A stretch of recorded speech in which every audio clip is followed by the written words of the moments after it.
You're Kamala Khan. You want to save the world? Then you're gonna save the world.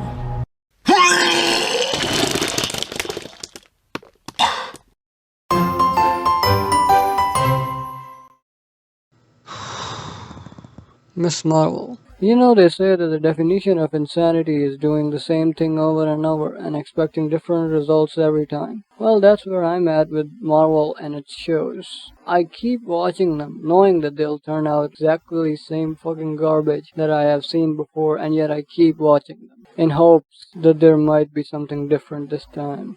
But oh boy, am I wrong, like always. Going into this year, I was fully expecting it to be on same level as the previous MCU shows like Hawkeye, Moon Knight, Loki. You know, a classic bait and switch. Marvel doing what it does best now. But now that I finished it, I gotta say this one is a bit different. Different in a very wrong way though. It certainly is a Marvel show and it certainly is the epitome of everything that is wrong with Marvel. Like really. It starts off as a teen drama, but it quickly loses its way, and then ends just as abruptly. Like, what the fuck? What do I even say about this show? It suffers from the 6 episode format, the lack of storytelling, the identity politics. Every single thing that is wrong with the new MCU is present in this show. Well, anyways, let's dive into this pile of mess. We start off with Kamala Khan, who lives with her family in New Jersey. She is a 16-year-old teenager who is just doing what teenagers do. She's trying to figure out what is her place in this world and what she is supposed to do with her powers. This concept has been explored 1,000 times over, mostly by Marvel themselves, mind you, like in the form of Spider-Man. Spider-Man started out as this kind of reckless teenager who had to figure out what his powers mean for him and those around him. But comparing Miss Marvel with Spider-Man is a stretch. Like, sure, they are the same characters at their core, but the similarity ends right there because they are as different as one can possibly be from there. I see people comparing them all the time and it's fucking crap because Kamala Khan, for one, has her parents. Unlike Peter, she struggles with the restrictions and the pressure from her family and religion, which you know is relatable to me because we all feel these things here in Pakistan. We don't feel the tensions of relationship and romances and financial debts while we're teens because we don't have these problems. But ultimately, Miss Marvel's strength comes from these very things that she wants to be free of. Anyways, we see her take a driving test, which of course she fails, and not only that, she wrecks her instructor's car too. Her mother tells her it's not her fault and says that she failed because genetics. Again, props to Marvel for making moms be like moms, I guess. But anyways, Kamala goes to her school where she is bullied, I guess, and we get to see her being treated as a sort of like a bad influence, which was only happening behind the scenes, mind you. And you never get a single scene throughout this show where anyone taunts her or any other person for being a Muslim, which is super realistic. Yay!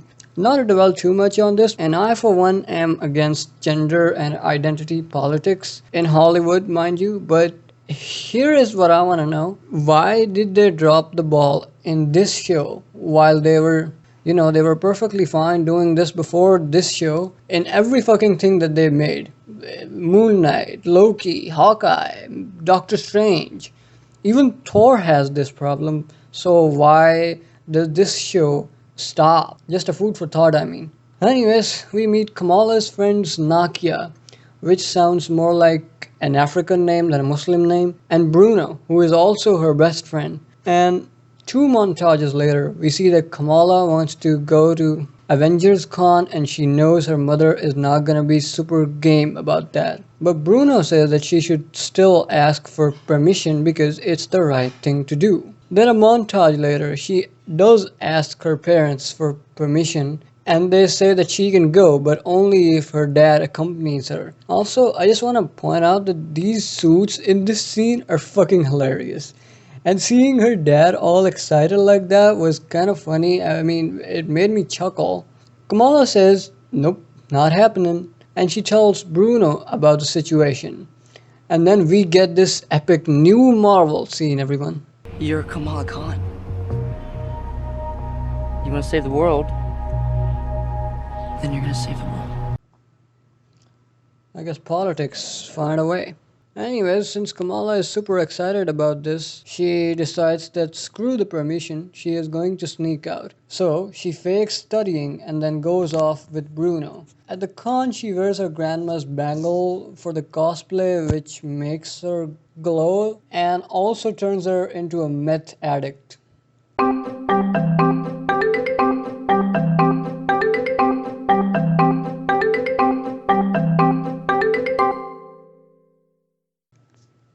She loses control and destroys a giant Ant-Man statue. In between scenes, her supposed bully from the school comes up, and now she is our biggest fan because Kamala is cool now, baby. Great writing here, but she eventually does end up saving that bully from a fall, so I guess that is something. Kamala and Bruno return back to home after this incident, but Kamala's mom finds out she snuck out. She tells her that she needs to stop trying to be someone she isn't and listen to her because she knows what's good for her. And that is where episode 1 ends. Episode 2 begins with Kamala back in her school, but now she is all cool and sassy because I guess meth addiction does in fact change your personality too. Anyways, Kamala and company decide to go to a party that Zoe is having. Having initially rejected though, both Kamala and Nakia agree to go there because a guy named Kamran will be there too.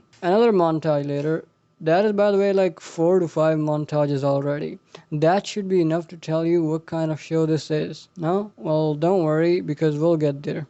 So anyways, a montage later, we get a mosque scene where I don't really understand what was even happening. Like, what kind of prayer even is this where Imam gives the khutbah, the lecture, after the prayer? That is not Eid. I mean, come on. I mean, on the Jummah prayer, you give the khutbah before, and on Eid, you give it after the prayer. But Eid only happens like twice a year, and this is not Eid. Like they even show Eid festival later on in the show. This is not Eid. So I don't know what the fuck was happening here. I don't know. I guess I'm expecting too much here. Anyways, Kamala tells Nakia to run for mosque board member because the women section of the mosque is too old and needs to be fixed. Anyways, Kamala and company then go to the party where Kamala drinks, this. Well, that does it. Firstly, is she so fucking dumb that she doesn't even stop to think what the fuck is she taking? Like, if I am living in America, the first thing I'd be scared of would be fucking drinks. Because I wouldn't know what's in them. You would think that a person who was literally born and grew up in that place would be extra cautious about this. But nope. It's marveling time, baby. And then she says this after the fucking thing. Am I drunk? Nope, but the writers must have been when they wrote this garbage. Then you get another cringe-inducing scene for anyone above 14 where Kamala crushes on a guy named Kamran. But thankfully the cops arrive and save us from that abominable crap. And then everyone decides to scoot, and Kamala and company rides with Kamran in his car. And wouldn't you know it, Kamala falls for the guy she saw shirtless once. Okay, I mean, I would understand if this had happened in Pakistan, but this is America, right? Isn't that like a normal thing there? I mean, don't you guys whip out titties and cocks in crowded places all the time? I mean, that's what I see in the news, but I guess who gives a fuck, right? The next day, Kamala takes a driving lesson from Kamran. Nah, not the kind you're thinking, bitch. And then literally nothing happens for another 15 minutes or so. Nothing significant or anything that furthers the plot anyways. That is until Kamala suddenly falls into another shock. This time more like a cocaine overdose.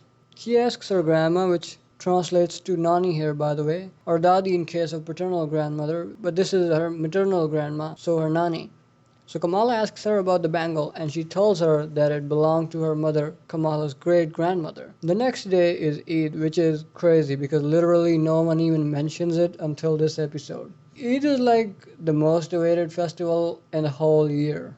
like especially for the kids and the youth, because it's just so fun. And the night before the Eid, which is called Chandrat here, is even more anticipated than Eid itself. Like, you have more fun on Chandrat than you have on Eid, but here Chandrat doesn't even exist. I mean, no one even shows any excitement for Eid, which is really fucking crazy and kind of sad, to be honest. Anyways, after this, the story finally starts to move. We get a scene with Zoe detained by DODC, which is Department of Damage Control in the new MCU. So it took around almost 2 fucking episodes to finally get a glimpse of where we're headed. And even then, we have no fucking clue if the DODC is the main villain or if someone else is. Or what the fuck any of it does it even mean. Great writing all over, baby.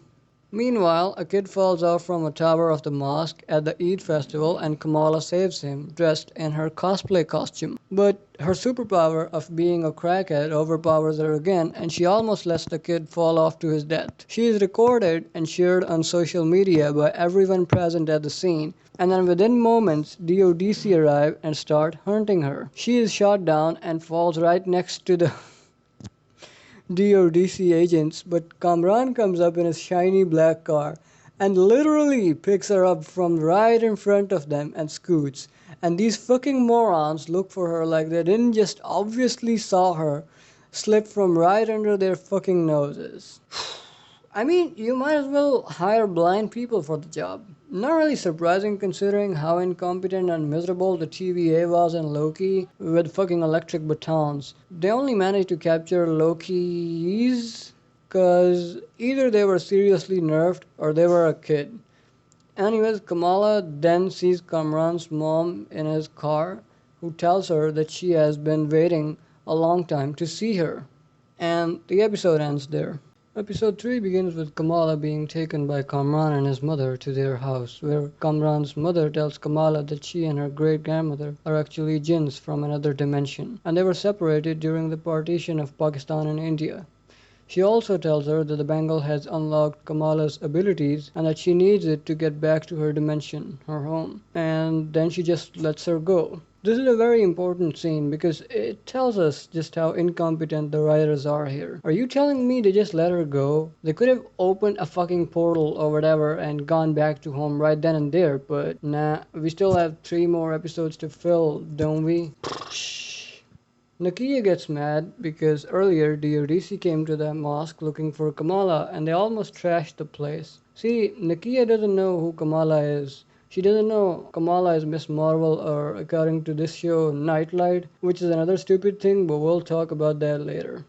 After this though, nothing happens for another 15 minutes or so. And then we get a scene where Bruno tells Kamala that she shouldn't open a portal to another dimension to help the jinns go back to their world because it might destroy their world in the process. Kamala says that she will help them no matter what because that's what Captain Marvel would do. Now I'm gonna go ahead, come out and say this right now. I don't like Captain Marvel. I doubt anyone does. For better or worse, Captain Marvel only exists as the embodiment of feminism. Like, the whole point of her character is just that she's a strong, independent female who isn't suppressed by any force of nature. I liked Carol Danvers when she was Miss Marvel, 2006 Civil War. She was fine back then, but I don't like what she has become, and Brie Larson hasn't really helped me change that perspective that much. And the idea that Miss Marvel, Kamala, has Carol Danvers as her ideal is not terrible in itself, but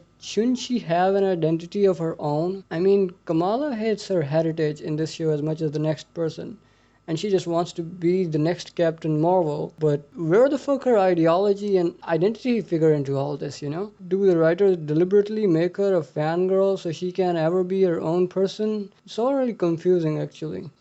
Kamala tells her mother that reality is often disappointing.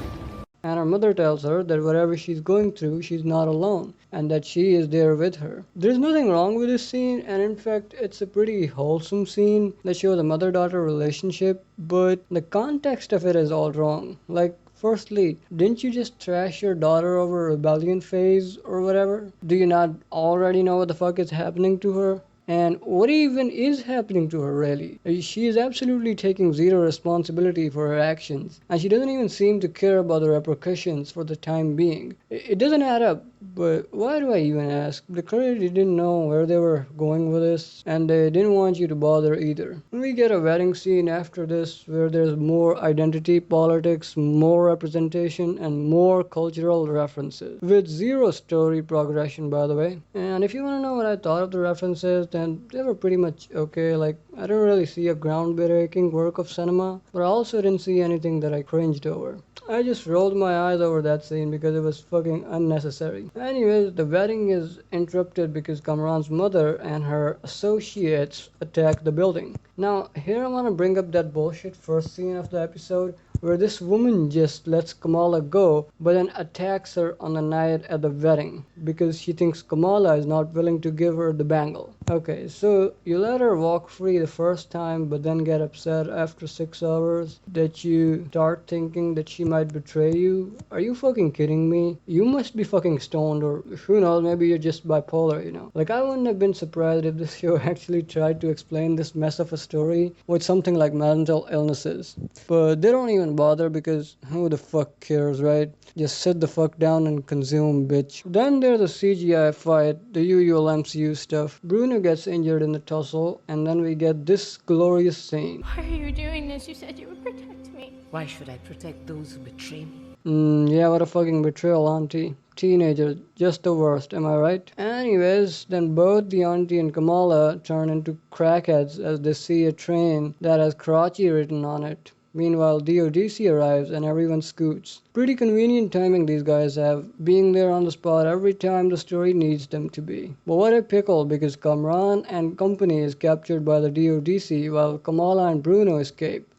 Nakia finds out Kamala is the nightlight, and Kamala's nanny asks her to come to Karachi because she had seen the same train as Kamala did when she was overdosing on the Bangle. The next episode begins with Kamala and her mother arriving in Pakistan, where Kamala's nanny receives them. Two things here. Firstly, Samina Ahmed is a great actress, and no matter how trash the shows are, she always gives her best. And she does the same here, although some of her dialogue is fucking obnoxious, but that is not her fault. She does a fine job with what she is given. It's the fucking trash material that is bad. And secondly, it's a cool stock footage that they use for Pakistan, I guess. I mean, remember the Pakistan from Iron Man 3 with War Machine?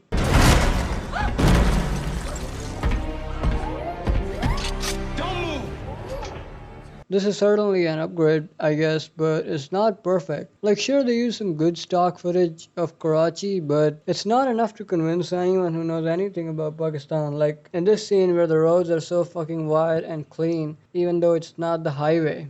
I've never been to Karachi myself, but I'm sure that ain't what Karachi looks like. Like, really, the street where I live is wider and cleaner than most roads of Karachi. And I live in a very secluded area, by the way. Also, the roads are so fucking paved in this scene. The roads are almost never paved. I mean, not unless it's a fucking highway or some motorway or the main road. The roads in the city are off-road fucking dirt tracks that you can do racing on, you know, off-road racing. But in the streets, especially in markets like that, the roads are never this paved. So I immediately knew when I first saw this that this is not shot in Pakistan. And I saw the news and it actually said that they shot this shit in Thailand or some other place like that. But yeah, I knew that this wasn't Pakistan. You know, I can just tell by the fucking roads that they didn't shoot it. Yeah, they shot the stock footage here, but they never shot any scenes with characters in them or anything like that. They just took stock footage and then just put it in the fucking show. Anyway, back at her place, Nani tells Kamala that she is a jinn again, and she says that the Bangle is trying to tell her something through the visions, and that's why she called her here. Okay, then we are bombarded by cultural references and montages and more representation until Kamala goes to a train station where she meets Red Dagger. And this is where this show gets some point because the chemistry between the actors is so cool that they should probably have made a Nightlight and Red Dagger instead of Miss Marvel. Though I think it would have been better if they actually cast a Pakistani for this. Like this guy dressed as Red Dagger, he can't even speak Urdu without the fucking accent. The humor is also decent except for... You're wearing a shirt that says New Jersey. What is this look? I wear a shirt that says fuck you, Miss Marvel. Red Dagger takes Kamala to his place where a guy dressed in yellow robes.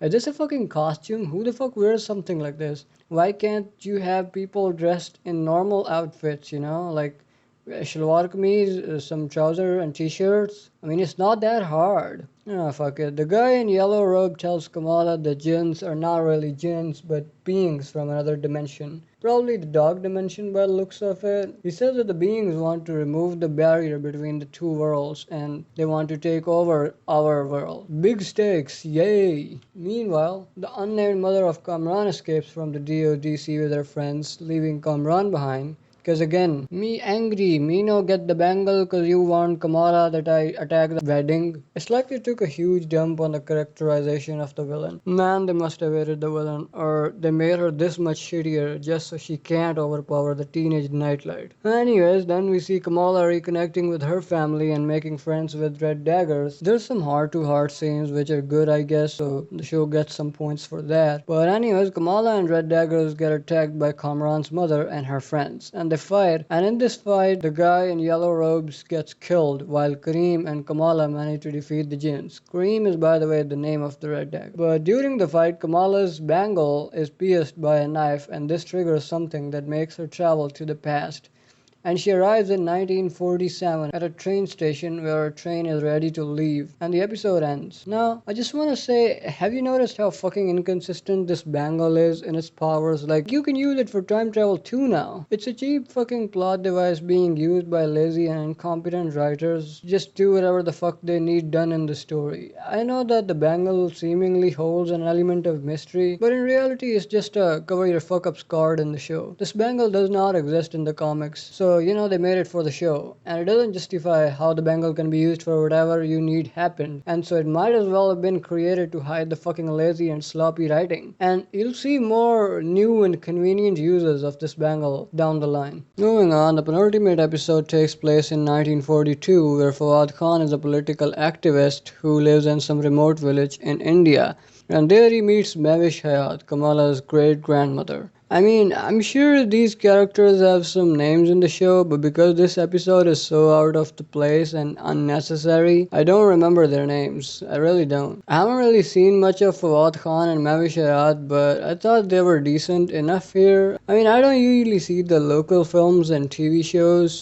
so I don't really know their work that well, but I thought they did alright here. Like, it was just fine. I mean, it was no Parizad. By the way, check out Parizad. Can't recommend it enough, and I might even do a review of it down the line. But hey, at least it's not as terribly written as Ade Wafa. Anyways, 5 years go by and Mavish and Fawad now have a daughter and they're living happily. Meanwhile, the political situation of the subcontinent worsens as the partition happens. Then one day Kamran's mother shows up out of thin air and now she has a name and she's gunning for the bangle because you see, earlier Kamala's great-grandmother and Kamran's mother Najma had both discovered the bangle together, but they were separated when British soldiers attacked the place. Okay, this is a terrible attempt to justify Najma's paranoia and anger from the previous episodes. Like, Najma is perfectly fine letting Kamala go when she first sees her, and back then Kamala couldn't be more willing to just rid herself of this stupid plot device of a bangle. Like, seriously, you have been looking for this thing for over 70 years, and you don't take it when it is offered to you on basically a silver fucking platter.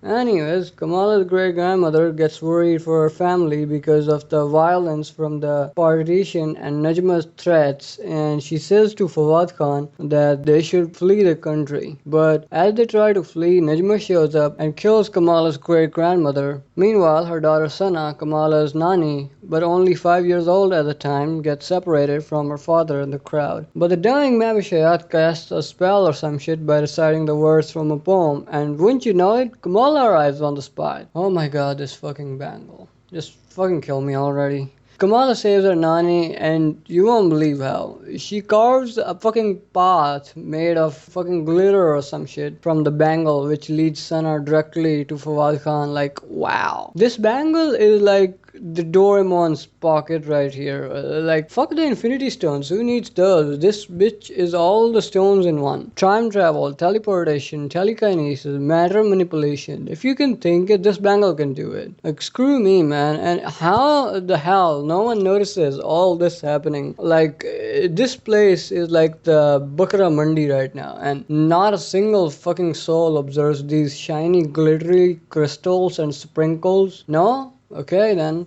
So Kamala saves her nanny, and this scene takes a huge dump on the time travel logic established by the endgame. Changing the past doesn't change the future? Fuck you, suck on this Bangle, Bruce Banner. I know Loki did the same already, but this one does it again. Like, they want you to know that Endgame is garbage and whatever it said doesn't count. Which, I can't really disagree with. Anyways, after rewriting the past, Kamala is transported back to the present, where a portal opens up out of nowhere to the Noor dimension, which should really be called the Dark dimension, I think. So anyways, the jinns or whatever try to cross the portal, but as they approach it, one of them has her flesh turned to stone and her bones somehow remain intact. Okay, no explanations needed, I guess. Najma offers to close the portal by sacrificing herself, and Kamala says that she should stop and think of Kamran. Najma says that she doesn't have Kamran anymore. Yeah, no shit. You left him to fend for himself while he needed you the most, because the fucking story needed you to. You didn't even have a reason for what you did. But reasons are something hard to come by in modern Hollywood these days. Am I right, Kevin Feige?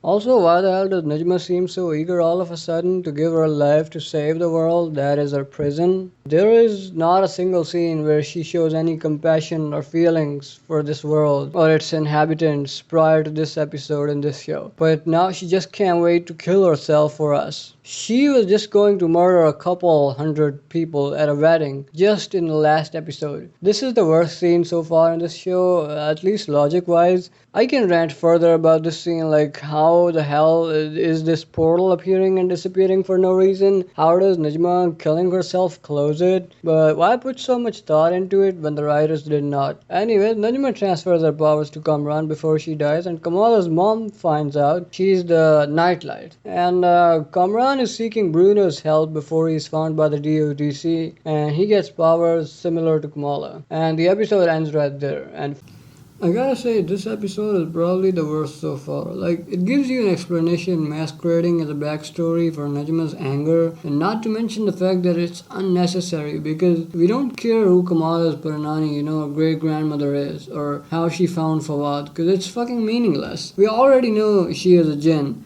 And we also know she was working with Najma because Najma said so herself in episode 3. And we even get a flashback of them digging up this bangle from a tomb or some shit. Also, we're almost at the end of the show and we still don't know anything about this bangle. We don't know its function, its origin, its purpose, or anything at all. It would have been better if they gave us all this instead of Mavishek's Fawad. This episode also tries to justify how Najma feels betrayed and hurt, but it's hot garbage because if she really wanted the bangle, she would have taken it way back when. Also, remember that whole monologue by the guy in yellow robes where he tried to explain these jinns want to take over the world? Nothing that these jinns do makes any impression on you that, these guys might be the real deal. They need to be stopped ASAP. Instead, it's mostly just pathetic and clumsy fights and attempts at the bangle, which are only made worse by the shaky camera and stiff action scenes. You never feel threatened or scared by any of them, so I don't know why this show was trying to justify them as the main villains, when they're even worse off and more pathetic than the DODC here. And finally, we get to the last episode. If you thought episode 5 was bad, you ain't seen nothing yet. We pick up exactly where we left off with Bruno and Kamran on the run from DODC. Meanwhile, Kamala is back in America now, and everyone knows who she is, and somehow they are all fine with it. Like, her mother says that we trust you, Kamala. You will do good with your powers and help people. Fuck off. You literally didn't trust her enough to let her go to a fucking party and hang out with her cousins not 24 hours ago earlier. I mean, I understand that a mother would be worried if her child goes off for hours in a foreign country, but worrying is different than trust, You don't trust shit about your daughter, and you made that very clear at the end of episode 5. Whatever. Nakia calls and says that Bruno is missing and his shop is blown up. So Kamala is about to leave and look for him, but her mother stops her and gives her her costume.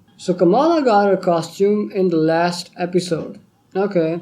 Towards the end of a film or drama, if a character achieves some long-awaited goal or achievement, it's usually reminiscent of their character arc, how they morphed into something different, what they were in the beginning and where they stand towards the end. It's a journey, and this achievement usually marks the end of that journey, and also makes it easier for the audience to appreciate and value the struggles and courage of the character. But make no mistake, there are no goals in this show for Kamala. There is no journey here because she is never even challenged. Even if she does face some imminent challenge, it usually is resolved for her by external forces or by the story itself. Like when she tries to save her nanny in 1942, she doesn't do shit. The Bangle does everything for her. She gets bullied at school one day and turns into the coolest and sassiest person in the whole school the next. And sometimes it almost feels like the story itself is afraid of her. The writers seem scared to even give her a challenge, like when she should be confronted by Najma for the Bangle, she is just set free and then kicks ass full martial arts style at the wedding. What a load of sheer stupidity.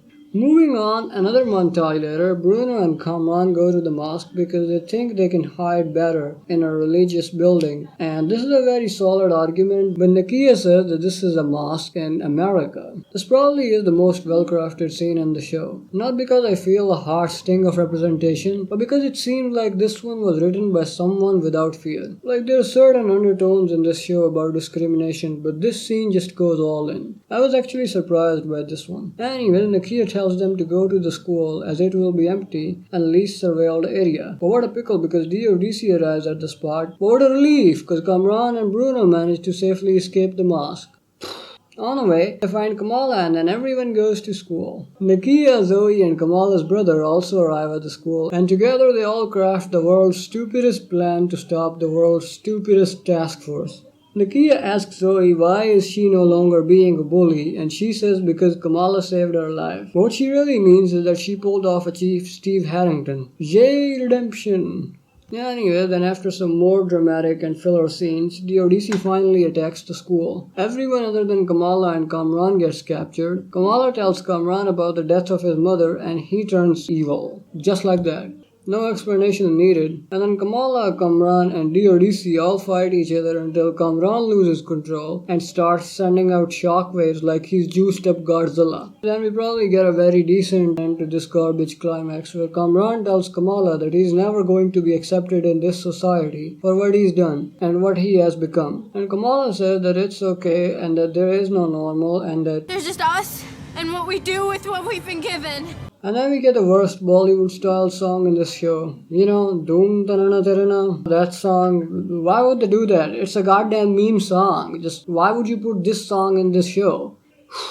We use this song to mock fucking Bollywood.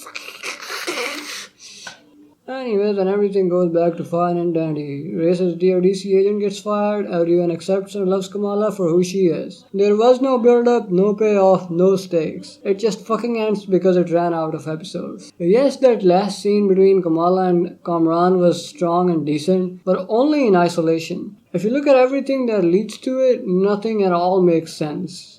Oh, and at the very end there is a scene with Kamala and her dad and he tells her that she should call herself Miss Marvel. I don't understand why this scene wasn't put in earlier. There is no reason to put it at the very end of the show. Like, why would you put it there? Why would you not let her have this from the beginning? Were you ashamed of giving her the name Miss Marvel? A lot to think about here.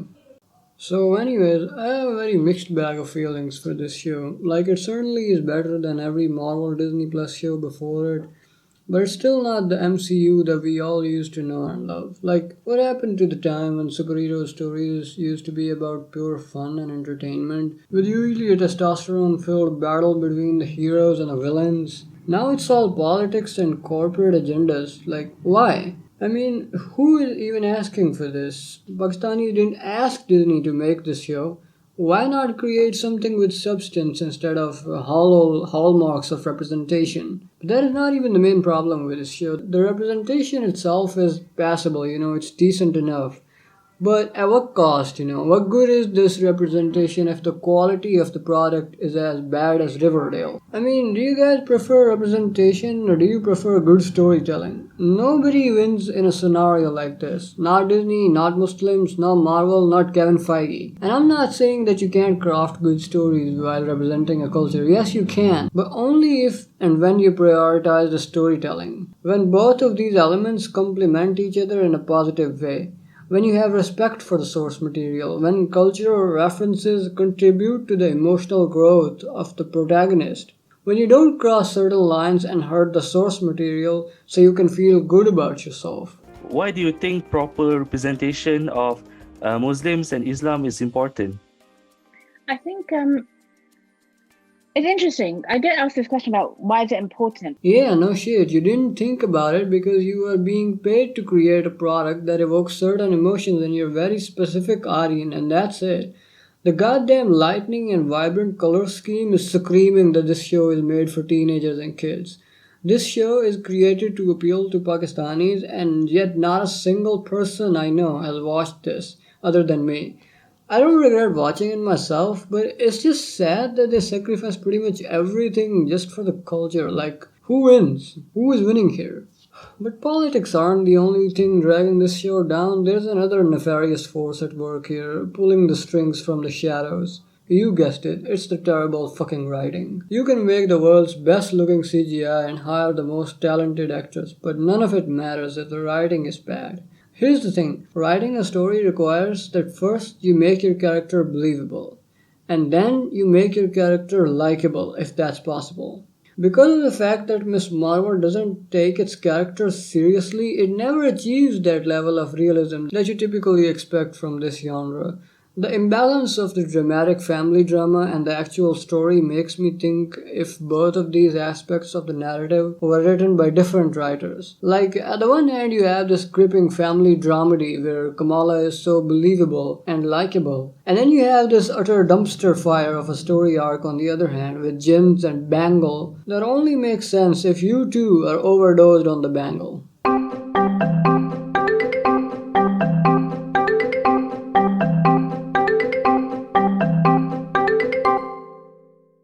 Another thing I'd like to bring up here is that this show just plays it way too safe. So, you know how I've been avoiding calling Kamala Miss Marvel? Well, it's because so was this show. This show doesn't give her her name until the very last scene of it.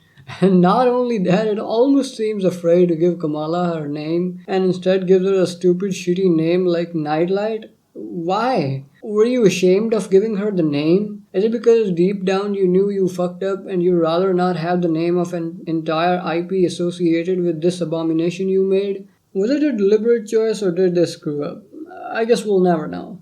But what we do know and have known so far is that Marvel will not care about the quality of the product if it can just keep getting away with this new minimum effort, maximum results policy that they have started. Now, I do, though, have some things to mention here that are genuinely good about this show. The acting, for one, is top notch. Everyone just nails their role, from Najma's friends to Kamala's brother to the aunties at the wedding. Everyone just kills it. And especially Iman Vellani. I think she was absolutely phenomenal in this show. Kind of like Tom Holland in Homecoming. Even Mavi Shayat and Fawad Khan, they did so much better than I had expected. Another positive I have for the show is its humor. Not the visuals that complement the humor. I felt like I was in some fucking Teen Titans Go shit, but the actual jokes. They were pretty funny most of the time. And what else? Well, the dramatic scenes are good. I never said they weren't. Like, you can genuinely feel the emotions and tensions of the characters in their lives. It's just really well done, and I don't even need to tell you that this show is the highest rated Disney Marvel show so far. And really is better than anything that came before it. Like, I don't doubt that. I'm not objecting that. I don't have a problem with that. What I do have a problem with is this inconsistency between the emotional and the physical journeys. Like I said, the main plot is absolute dog shit, and these dramatic scenes only work so well if you look at them in isolation. If you start thinking about what's driving these emotional moments for Kamala, then show quickly turns into a farce. It becomes a critique of itself, really. But anyways, this was my take on the show. I think Marvel needs to seriously start considering the quality of its product. 6 episode format is killing it, yes, but so is bad writing. Marvel, you need to stop hiring noobs and get rid of the 6 episode format. It only has helped ruin everything about these shows. There's not even enough time to establish your characters, let alone flesh them out. So anyway, that's the end of this video. Congratulations, I guess, if you got this far. And tell me your thoughts about the show below, and if you liked it, consider liking the video and dropping a sub. And I thank you for your time.